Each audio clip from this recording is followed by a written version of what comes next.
This season of Love is Blind is the most unhinged yet. I thought that it couldn't get any worse, and then it did. But honestly, I'm here for everything. I mean, we all know that love is not blind. We all know that this show is a disaster. Don't even get me started on the Lachey's. We are here to discuss episodes 1 and 2 of Love is Blind. It was honestly a train wreck, but who thought anything else? First of all, if you don't know what Love is Blind is where they take people who want to get married and they put them in pods where they can't see each other, and they basically do speed dating where they don't get to see each other, but they have these deep, intimate conversations, and slowly but surely they fall in love with someone for their personality, what they're saying, and then they have to agree to get married before they even see each other. As you can probably guess, it's setting you up for failure. My biggest gripe with the show is that the Lachey's pretend like love is one-dimensional, saying all you need is to vibe with someone's personality and that means love is love. No, bestie, this is like a college application, okay? You need to look at everything. Do you think when I applied to Harvard that they were just looking at my crappy GPA? I mean, I did get in, obviously. Actually, no. Harvard is a bad example. They probably only look at your GPA and then they look at everything else. Let's say, okay, the school that I went to, Concordia.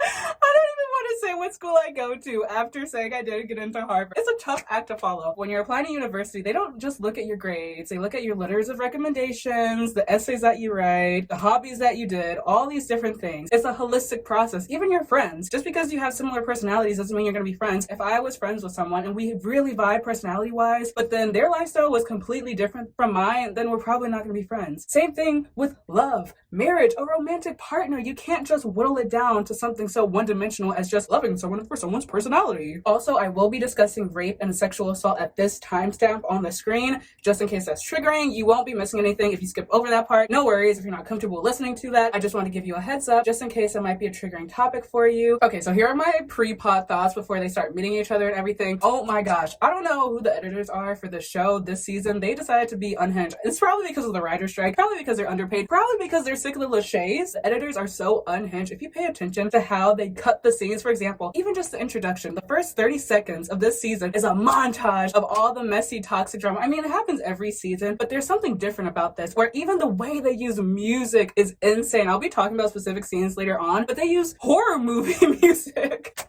It's so funny. They just take out the important parts and only leave in weird edits. If I was an editor and I had to deal with the Lachey's, I'd probably be doing the exact same thing. So for the contestants get into the pods and start mingling with each other, we have the Lachey's introduce themselves, explain the experiment to the men individually in like their separate quarters. Now, the thing that irritated me the most about this is that it was very much giving nice guys for the guys and then, oh, actual safety concerns for the women. The Lachey's, they were saying, oh, how many of you are sick of modern dating and feel it's superficial? And so many of guys are like, yeah, I'm so sick of it, man. Oh, people only care about looks. Meanwhile, the Lachey's said to the women, oh, what questions will you finally be able to ask guys that you're too afraid to ask of in the real world? That just shows the dichotomy of what happens so often in dating. I mean, obviously this isn't for every single guy out there. This is a complete generalization. But for a lot of men in dating, well, specifically for cisgendered men and women, or the man, a lot of times their biggest fear and safety concern is being rejected. Meanwhile, the women, if they ask the wrong question, they could be stabbed, they could be killed, they could be so many other things. And just the way that the Lachey's even presented the allure of the experiment, saying, oh, isn't it gonna be nice how you can't see each other? Whereas for the woman, it felt like, oh, isn't it nice how you'll be able to ask questions without endangering yourself? I mean, maybe they asked the exact same questions and it just got edited by the editors. I don't know. Honestly, I'll be making a whole other video on modern dating and my thoughts on it because that is a beast in itself. Another issue that I have with this show is that they do the taxi light theory. Essentially, the taxi light theory was brought up in Sex and the City. I believe it's Miranda. She's talking about how a lot of times for women, their taxi light is always on in terms of they're always open to be in a relationship, whereas men, if their taxi light is not on, they're not interested in dating, but the second that light goes on, they're just gonna find whoever is convenient for them. And every single person on this show, Love is Blind, is the example of being a taxi light. They don't care who they're marrying. They just want someone to marry. It's not about the person. It's about what that person can fill for them. That role that they have. I remember when I was using dating apps and stuff, and some of the guys, they'd say, oh, I'm looking for long-term relationships, which was fine and everything, but you could just tell how they weren't really interested in me as a person. They were interested in me being their girlfriend. So many of these people on the show, they're focusing on, they don't care about who they're marrying, as you will see when, you know, they start have to settling for their second choice, third choice, fourth choice, fifth choice, whatever.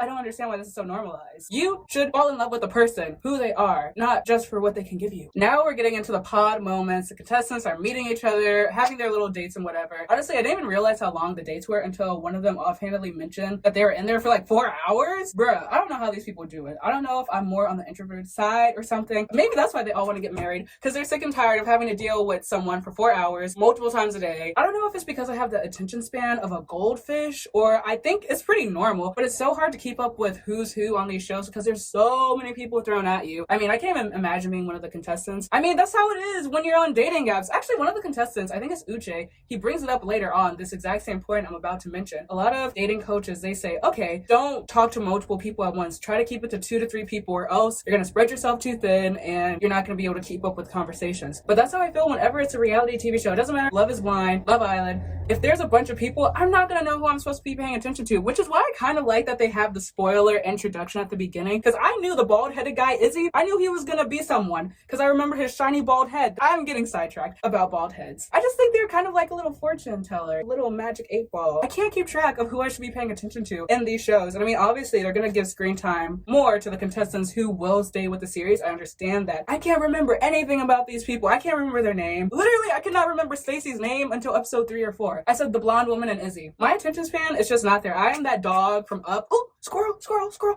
People say I talk too fast, which, I mean, I understand that some people will not be able to keep up with what I'm saying, but it's just because if I don't speak this fast, I will not be able to find my train of thought. It's left the station, it's gone if I don't speak fast enough. If I speak slowly, I'm gonna lose my train of thought mid-sentence, and you don't want that. I mean, you can always slow down the video, have speed if my talking is too fast, and that's another reason why we feel so desensitized when it comes to dating apps. When you first use dating apps, you're like, wow, oh, wow. I mean, maybe if you use them when you're older for the first time, then maybe not. So I introduced my roommate here to Hinge. It blew her mind. And she had like the starry eyes and stuff. I mean, that quickly faded once she found out what Hinge was like. That's why dating apps are so harmful sometimes, because you don't really see people as people. You just see them as a name on your screen. You see it as a text notification out of a sea of many people. I mean, obviously, if you're a nice guy who finished last, you probably don't have that many matches. But for the common Joe, you'll have multiple matches at some point in your life. This is a completely different side tangent. This kind of goes with being careful with where you put your energy. I know so many people, including myself, are so bad with this for platonic relationships. Putting my energy into a relationship that was not serving me and not benefiting me and was actually hurting me because I was comfortable with it. I felt that there were good aspects to it. Well, spoiler alert, there's going to be good aspects to lots of things in life, so that should not be the only reason you stay in a relationship or you stay within. Bruh, people are just so nosy. I know I'm talking to a screen in a telephone booth in the middle of the street. Mind your business. Oh, a butterfly. Ooh, no, I don't like butterflies. They weird me out. There's something freaky deaky about them. Bruh, imagine if I was a live streamer. I would not be able to do that. I need to be able to edit my videos because I'm just brain dumping right now. Please don't tell me the butterflies in here. Anyway, that's why it's so important to be careful with where you put your energy. And it doesn't even have to be people. It could be vices, hobbies, all these different areas of your life. Think of your energy like a water bottle. You only have a finite amount of energy. If you have half of it into a toxic relationship and half of it into a horrible hobby that you absolutely hate about yourself, I don't know, you're not gonna have enough energy to put it towards something that you actually want. And I mean, same goes with dating. If you pour a little bit to Stacey, pour a little bit to Izzy, pour a little bit to Aaliyah, it's just too much, okay? Wouldn't you rather have a nice glass of water than a sip of water? Well, we'll get into the other issue I have with this show, is how so many people on this show beg for love. I understand wanting love. So many of these people are being told that they are the second choice and second place, and they are trying to convince the person why they should change their mind, which is honestly so frustrating and sad to see. You should know your worth, and you should not be on this show if you are not happy with yourself and you're not comfortable with yourself. Actually, one of the characters, Taylor, she explicitly says how in the past she didn't love herself, but now she does love herself, and I'm pretty sure she's one of the only characters on the show. I don't know if it's because she happened to find someone she vibed with immediately. Maybe that's why. She's one of the people on the show who did not beg for love. She kind of just was herself. She was entertaining. She never had to convince JP to love her, but I mean, I don't know. Maybe it's because they just vibed. I don't know if the situation would have been the same. I mean, we'll see later on. I'm sure there's going to be drama between her and JP. It's an inevitable, you're on Love is Blind, no couple is safe. One of the first characters that we're introduced to is Milton, who is 24 years old, which is crazy to me. I mean, it's different if you fall in love early when you're young and then you happen to get married at a young age at 24. That's a different story. If you're 24 and you're actively seeking marriage, I feel like it's a bit too young. There's just so many other things that you could be doing in life. I understand that some people, their one goal in life is to get married, which is fine. I totally understand that. They want to be loved and they want to get married instead of, oh, I want to fall in love with another person. I want to get to know another person. These people need to pick up a romance book. Honestly, my standards drop so low when I'm not reading my romance books. Last week I got catfished by a guy on Tinder and I said, that's it. No more dating apps for little old me. And so I picked up a romance book. I started Beach Read by Emily Henry. Boom, I'm fine now. All my trauma is healed. Milton and Lydia vibing about rocks. I honestly love it because it's so wonderful when you find someone who has the same niche interest that you do. I mean, when you find something so niche that if someone overheard you, they think, what are they even going on about? So I just found it so adorable how they're just vibing. I mean, the age gap is a little, in my opinion. I like how they're talking about rocks. And I think it's not even about them, really. I just like when that moment happens in life. So Lydia and Milton, they're talking and vibing, and she says, oh, how old are you, Milton? He does one of the things I hate the most in the whole entire world. He avoids the question 1. 2, he tries to make it a little guessing game or whatever instead of answering the question. It turns out she's 30, he's 24, and for her, he's too young for her. But he says, oh, you know, I have a lot of life experience. It won't matter. Age is just a number. Let me tell you one thing. Do not be one of those people who avoids the question, weasel their way around it because it is so irritating. Actually, this is how I caught the guy I was talking to last week catfishing me because he was doing the exact same thing Milton did. On his little Tinder profile, he said, guess my height. And so I asked him, I said, oh, is your height between 4'11" and 7'11", ha ha ha. And he should have done the smart thing and say, oh, ha ha, funny, my height is insert whatever it is. No, he said, no, come on, guess for real. And so obviously the little FBI detective that I am, he posted a picture of him in the mirror, like holding the phone, selfie mirror in the bathroom. He posted out his story and I had screenshotted it because I was like, oh, he's attractive.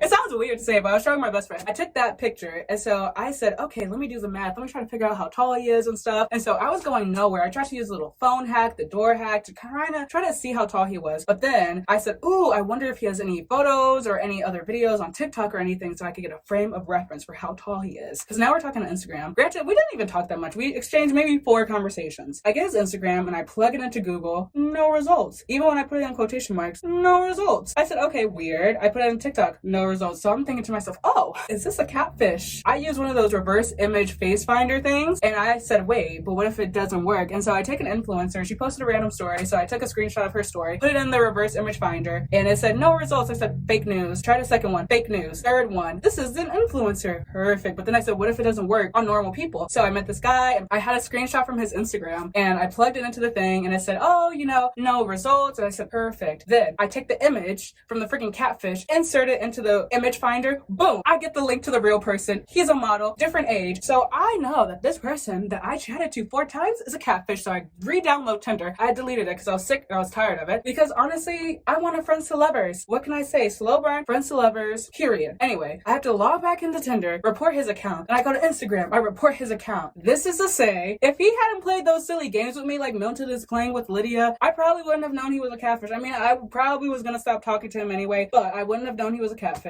So Milton, you better watch it if you keep playing games like this. So the contestants are talking, getting to know each other, and for some reason, I don't know why, it turns into Hornyville. It turns into raunchy time. I swear, this lasts for about 4 minutes of the contestants basically sexing with their words. It was so uncomfortable to watch. I did not sign up to be your voyeur. It was 4 to 6 minutes of this. You know, if it was just 30 seconds, a minute, okay, we got the point. They discussed this aspect of what they want in a relationship, whatever. On and on and on and on and on. Also, the guy who said that it is his one God-given gift is to be able to, I mean, I don't want to get demonetized by YouTube, but go to town where the sun don't shine. No, I didn't like that. Any guy who says that, don't trust him. Any guy who says he's the best kisser, best this, X, Y, and Z, you don't have to say it. You can just show it through your actions. If you're so great at this, show me your Yelp reviews. Speaking of Yelp reviews, one of the contestants made this exact same joke. Now I have to wonder, do I have the exact same humor as the contestants on the show? Especially Johnny and Izzy, are you kidding me? Well, no, I guess I'm a nice guy. I guess I finished last with my jokes. Obviously, I'm watching the other seasons in real time, so I don't remember if the show had this much pent up tension. Was this like this in every season, or are the editors really just going crazy this season? They're saying, yeah, we really don't care. Honestly, I don't blame you. Like I said earlier, this is the part of the video that I will be talking about rape and assault, so skip ahead to this timestamp if you find that this might be triggering or anything, which is totally fine. You're not going to miss anything. I'm kind of just connecting it to a bigger point in relation to something that the contestant shared. So if you find this triggering, just skip ahead and we won't be talking about it anymore. But for those who stay, well, one of the contestants on the show, they share their experience because they're playing a card game with another contestant, and one of the cards is how did you lose your virginity? And so one of the contestants, he admits that he was raped and that for the longest time he kind of just brushed it off and told people that it was just a hookup or whatever, because obviously it's one of those things where they're like, what do you even say? And I mean, I know from my own personal experience, from experiences of other people that I know, it's so hard and difficult when a moment that was supposed to be trivial and lighthearted is associated with trauma, because there are no words to express what happened. There is nothing else to say except that it was traumatic, or else you just learn to lie. It's just so unfortunate how so many of these situations come up where we're forced to share something traumatic that happened and kind of relive it in a way, because words are in a way how we are able to,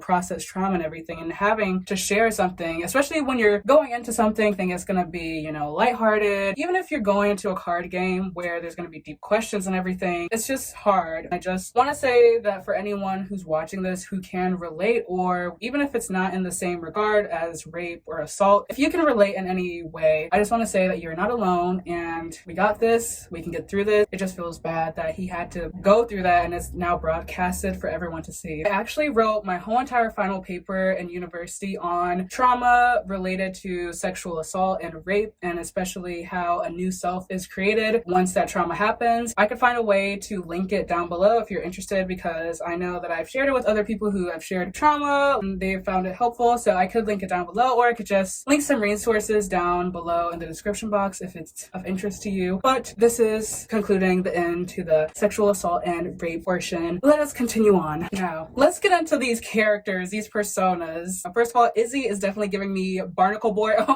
I mean, Baptiste, whatever his name was. He's giving me the exact same energy, because he is just one of those guys who is so convinced that he's a nice guy that it just slides over his bald head. The way he interacts with these women is just so cold and heartless. I don't like him. He is just giving me that playboy energy that, oh yeah, all the girls love me. All the girls love me. That sort of energy. No, babes. No. But the worst part is these women are acting like he is the ish. They are feeding his ego. Stop it. I love how Aaliyah was discussing having a woman cave, because honestly, a lot of times I see when people get into relationships, marriages, etc., they will devote their entire soul and life to this one person. But I love how she's saying, no, I want to keep it with my hobbies. I want to keep it with my passions. I want to have time for me, myself, and I respect that. I love that. I support that. Miriam girl, pause. What is this ambiguity?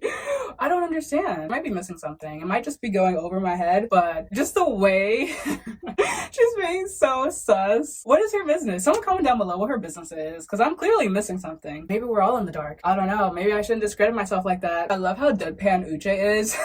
He's not trying to be funny. I just find it funny. Now we're coming to one of the most frustrating parts of the whole entire episode. Uche and Aaliyah. Oh my gosh. I was screaming no at my screen the entire time. The way that I wanted to back into a corner and just cover myself, I hated the way this discussion went down between her and him about cheating. Okay, yes, his points were valid about cheating. Yes, it's wrong to cheat. Yes, she should have told her boyfriend, blah, blah, blah, all these different things. Yes, his points were valid, but the way he went about it was not that he was trying to convey his point. He was trying to make her feel bad. He was trying to make her feel horrible about it and make her cry, essentially, which I was not okay with whatsoever. Also, it was 2.5 years ago. People can change. People can grow. And that's exactly what she is saying, that she would never do that again, that she has grown. She has changed. But it's just the way he went about it was so intentional and so accusatory. Accusatory? Is that how you say that word? He was trying to tear her down. And it was just so heartbreaking to see her just fall apart and cry. And the worst part is that immediately as she's leaving, he's saying, well, I'm glad you told me. He didn't. Oh, it's just frustrating because he made her feel bad and he was trying to make her feel bad. But then now he's acting like, oh, I mean, it's good that she told me. I still see myself with her. But he didn't say any of these things because he had the goal of making her feel bad. He wanted to keep her stressing as she left the room. He left her thinking that he wanted nothing to do with her, and he left her feeling bad about herself. And I hate it when people do that. He could have easily said, oh, hey, I'm not cool that you cheated. Why did you do that? Can you explain yourself? Okay, I hear what you're saying. Do you think you would do it again? I do struggle with feelings of trust in my relationship because of past relationships that have happened. So this is a bit startling towards me, but I just want to let you know that I am glad that you were truthful with me when you didn't have to be, and that this is not a deal breaker for me, but I would like some time to think on this, but this is not a deal breaker. He could have said something like that. I don't know if it could work between them two, because I feel like he's the type of person to hang things over your head when she's saying, hey, like, I'm not that person anymore. I made a horrible mistake. I'm trying to be a better person. I feel that if they have any problems in the future, he's gonna dangle it over her head like a little carrot in front of a rabbit. Like, yes, I agree with his points. I do not condone cheat. I condone cheat. I condone? Right? I condemn cheating. I don't condone cheating. I condemn cheating. I don't agree with it whatsoever, and I agree with his points. However, the way he went about this was not okay whatsoever. Bad freaking vibes. Now, off to JP and Taylor. Taylor is the more energetic one. She's bringing the sass. She's bringing that zazazoom. JP, he's a bit boring for me. The Taylor show, I'm here for it. Slay girl. Queen energy. I just wish he brought a little bit more pizzazz. Izzy and his 1 million pairings. It was so hard to see Lydia get rejected. First of all, she has to cry in front of him and then ask why she can't be. Oh no, it's bad enough if I feel bad when someone rejects me, let alone having to cry and melt down in front of them. But that's the worst part about these frigging pods, is that they have to do the walk of shame back into the common area. Something great happens, something bad happens. They don't only have to witness it and experience it in the pod, they have to walk down that long hallway. Then they gotta open the door where everyone else is waiting, and they have to be like, what's wrong? What's wrong? Oh, girl, they're stronger than me. No wonder they're all unhinged. I would be unhinged too if I was in that simulation. The way Izzy is just so nonchalant about it is just giving me war flashbacks. He just says, oh, I'm such a deep guy. Shut up. No, you're not. You want to be deep inside somebody. That's what you want, little man. Remember when I was talking about the editors being on crack for this season? They're putting the most ominous, the most creepy music above the rejection scene. What do you think is missing? Why are you doing this? So that's all we have for episode 1. Those were my thoughts about it. Now we're gonna move on to episode 2. Oh my goodness. So we start off with Aaliyah and Uche. First off, he gaslights her immediately. He says, did I say that? Did I say that? Yes, you did. You did say that. And he has the audacity to say, well, if I said that, I deeply apologize. What do you mean if you said that? You said that. Oh, and I mean, yes, the way he apologizes and his actual apology that he says, he apologizes well on paper, but he's just not having the emotion behind it, which is bothering me. I want my men sobbing on the ground. I want them on their knees, crying, shaking, tortured and plagued by how distraught they are that they hurt my feelings. I said this earlier in the video that I like how deadpan he is, and I guess this is a consequence of him being such a deadpan person, is that, I mean, he's a lawyer too, so he must be used to conveying his arguments without emotions, but this is one of those situations where you need emotion, and Aaliyah is so emotional, and it's not a bad thing, I'm not insulting her, it's good to be emotional, but the way he's so unemotional and she is so emotional, it's not gonna work, because when you're so emotional and you have someone just rationalizing everything, just not showing emotion, it's frustrating and it makes you feel like a psychopath coming from experience. Now we're off to Izzy and the blonde lady, Izzy and Stacy. I finally learned her name. This is only because I've seen all the episodes now. This video has taken me so long to edit because all of my files kept getting corrupted. There are just so many things that kept going wrong with me trying to edit this video. So I say I've watched all the episodes because at the time of filming I had watched all the episodes that had come out, but at the time of filming this, I'd only seen the first 2 episodes, I think, or the first 4 episodes. So we're in that ballpark. I just wanted to clarify that because I still haven't even finished the season yet, but I'm going to. Now I know that her name is Stacy, but by this point, I did not know her name. I said Izzy and blonde lady. Izzy, I mentioned this before, he's one of those quote-unquote deep guys, but he is the type of guy that whenever you give him the opportunity, he'll make an innuendo. Even if you don't give him the opportunity, he will make the opportunity to make some sexual remark and some funny comment. It is just so infuriating seeing him saying to Stacy, oh, I don't know how deep you are. Maybe you're not asking deep questions, Izzy. Maybe you're always making innuendos, and that's why you haven't gotten deep with her. The way he compares all of the women saying, well, she has this, you have this, you have that. It is just so toxic and so annoying. I mean, obviously I understand that living with the people who may end up with the person that you have a crush on is already hard enough as it is. He doesn't have to bring other women into this. And the worst part is, he says all the time, oh, I'm not trying to get into it. I'm not trying to get into the middle of things. I'm not trying to stir the pot. Yes, you are. You are constantly stirring the pot. All Izzy wants is to go deep. But when Johnny actually goes deep, he loses his mind, basically says, oh, I'm so overwhelmed. it's not that what Johnny is saying is coming completely out of left field. She said a lot of things that have been very questionable in a sense, that if he felt that way, he would have side-eyed her earlier. Johnny isn't saying anything too crazy. She said crazy stuff this whole entire time. The whole entire time she's been speaking, she's been dropping bombs on you. But, oh, now it's too much. He makes an excuse for everybody except himself. He says, well, you're this, you're this, you're that. Maybe it's you, Izzy. Did you ever think of that? Maybe you're the problem. Oh, freaking please, Johnny. Dragging Stacey through the mud. Granted, I think Stacey kind of also, I remember earlier on, she said, oh, these girls are gonna drop like flies. So I think they're kind of in the same regard, but I hate it when women see the other woman as someone that they have to drag through the mud, being like, she's this, she's that. I remember I was trying to make friends here in London, and I met up with this girl and this other girl, and this girl, she dragged her ex's new girl through the mud, and she showed us photos saying, oh my gosh, look how ugly she is, look how this she is, look how that she is. You know who looks bad? You look bad, because why are you so obsessed with your ex that you know what his new girlfriend even looks like? Also, what did this girl do to you? Even controversial opinion, even if she was the other woman and she knew about it, she's not the one who's in the relationship with you. He's the one who's in the relationship. Why aren't you talking about your ex and about how horrible he is? Why are you focusing on this random woman? And that wasn't even the case. I'd like to clarify my point really quickly. I don't mean when a woman or another person, they're trying to deliberately sabotage a relationship. You know, they see someone's happy and they're messaging them saying, hey, let's get together. And then the person in the relationship is saying, no, I'm not interested. Please leave me alone. And they keep bothering them, or they're trying to break up something happy. That's not what I'm talking about. I'm talking about when the person in the relationship, they're cheating. Why are we focusing on the other person that they're cheating with? They're not in the relationship. The person in the relationship is the one who decided to make a promise and to be committed. Why are we focusing on the quote-unquote other woman? She's not the one who broke up the relationship. They're the one who broke up the relationship because they decided to cheat. That's what I mean. I don't know, just so many people think it's okay to say, oh, look at his new girl, or oh my gosh, she's so ugly, or oh, you're never gonna have a woman as good as me. Who cares if he finds a woman as good as you, or worse than you, or better than you? You're done with. It doesn't matter who they end up with. It's just so gross. They never, ever put the same energy towards a man. It's always towards a woman. Whether he's a cheater or whether he's just an ex, it doesn't matter. They always channel it towards a woman for some reason. Now we have Johnny and Chris. Honestly, I kind of rolled my eyes at Chris at first because the first thing he said was, oh, you know, a lot of times people think I'm a playboy and they don't realize I want a deep relationship. Then once we got to know him and stuff, he became my sweet little child. Chris. Him and Johnny know.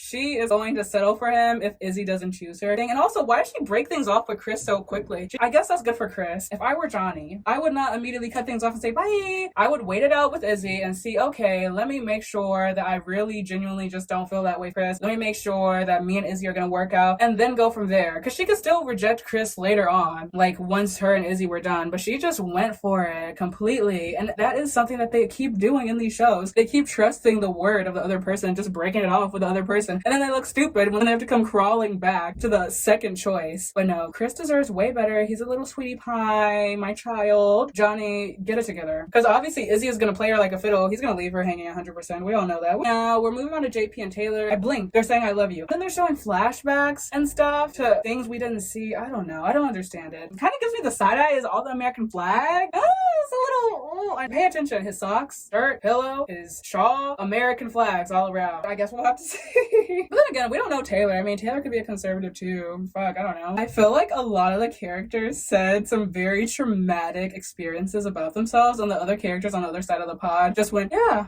that sucks. I mean, granted, even myself who has gone through traumatic experiences, I never know what I want the other person to say, but it just feels so nonchalant and chill. These were my predictions before I watched episodes 3 and 4 of who I thought were going to be the couples. So Taylor and JP, obvious. Lydia and Milton. Izzy and Stacey. There is no way he's choosing Johnny. This just not gonna work. He already has his mind on Stacey. Johnny is set up for failure. Then I thought Johnny and Chris, he's gonna take her back because that's what these characters do. They just don't have the self-worth to just cut things off. See, Johnny's gonna come crawling back saying, oh, I made a mistake. I did it too soon. No, I see potential with you, which is so embarrassing because all the things she said about Chris to Izzy, saying she just sees him as a friend, all these other things, it's just, I didn't finish it, but the ultimatum, another couple in that show, one of them ultimatum would just talk so much trash about her husband. It was just so weird to watch. Maybe I'll make a whole other video on the ultimatum. I was not paying attention to it, but maybe I could do that if you guys are interested. And then Aaliyah and Uche, I think they will also be a couple if they can get through whatever is going on. Just the way he handled that was just so tacky. My overall thoughts for Love is Blind is that obviously this show is not about love. They find the most unhinged people who need therapy. They do the dirt on these people. They see who should have been in therapy and who ended their session after one time, and they find them and put them all together. And also, they're just feeding them alcohol all the time. They just want the drama. Also, why are the Lachey's the hosts of so many of these TV shows? Who chose them? I don't think I've ever heard of them, either of them, before this. And then them talking about their marriage is always so weird. They were like, yeah, you know, I gave him an ultimatum. Yeah, we took a break. Y'all should not be giving dating advice, obviously. I mean, yeah, happily married or whatever, but it's giving weird. No, love should not be blind. I mean, if that works for you, that works for you. People should not be made to feel bad if they want someone that they're attracted to, or they want someone who has a career that they like, or a lifestyle that they like, or they get along with their friends. There are so many people in this world. You're telling me that I'm supposed to settle for the first rando person? And that's the thing. That's the problem, is that I know, I get it. Modern dating is hard. I understand. It seems like there truly is no one that is a match for you. I get it. However, this is when you find how to be alone and how to spend your time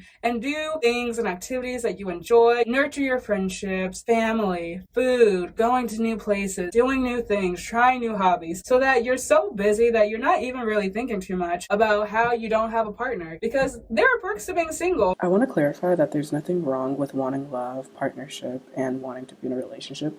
If that's what you want, that's perfectly fine and normal and healthy.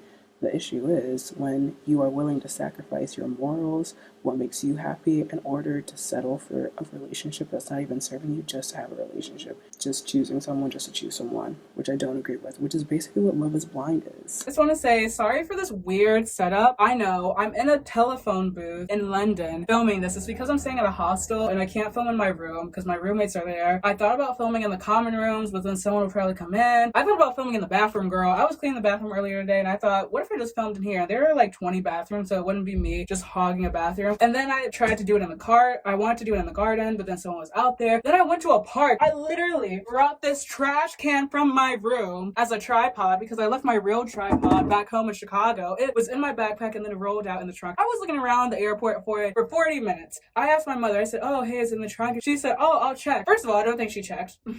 And then 3 months later, she's like, oh, it's here. I mean, it wasn't 3 months later. It was like a month later. I'm being dramatic. But yeah, so sorry about this weird setup. Honestly, I was just taking cute little Instagram photos. You should follow me on Instagram, Gia_Elise_, because I will be posting cute little photos that I took today, and I want to be an influencer posting my cute little photos. So I'm doing a red theme today. So if you like, give me a follow. And our third and fourth episode of Love is Blind, I have my thoughts written out, so I will be filming that video shortly and getting it up to you, and I will be finishing the entire show. Also, let me know what other shows you want me to watch. I could do The Ultimatum. Also, that movie Culpa Mia or whatever. And then there's also the after movies. We got options, so let me know down below what you'd like me to commentate on, review on, X, Y, and Z. Thank you so much for watching. Sorry for the jinky setup again. I really appreciate it. Thank you so much, and I hope you have a wonderful day. Comment down below. Let me know every single one of your thoughts about Love is Blind. Let me know your reactions. You can comment about all the first 4 episodes if you want. I've seen them. You won't be spoiling anything for me. So let me know how you feel, and thank you so much for watching. Bye!